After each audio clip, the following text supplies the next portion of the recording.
সাভারে বেড়েছে চালের দাম। এই বিষয়ে বিস্তারিত জানাতে যুক্ত হচ্ছেন সহকর্মী নাজমুল হুদা। নাজমুল, কোন চালের দাম কেমন বেড়েছে জানাবেন?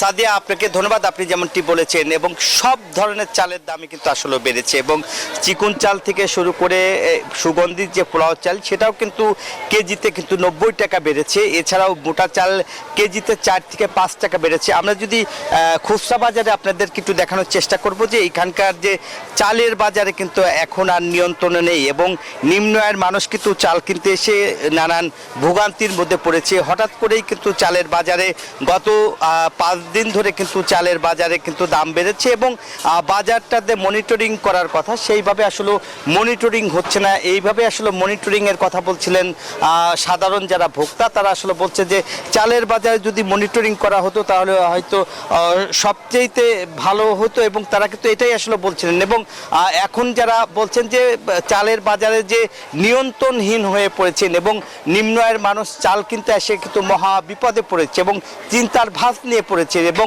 পোলাও চাল কিন্তু এখন কেজিতে বলা হচ্ছে 85 থেকে 90 টাকা দাম বেড়েছেন এবং হঠাৎ করে এই চাউলটা মার্কেটে যে প্রায় এই যে 220 টাকা 215 টাকা পার কেজি সুগন্ধি চাল, সেটা কিন্তু আসলে নিয়ন্ত্রণের বাইরে। আগে কিন্তু নাজমুল, ধন্যবাদ আপনাকে।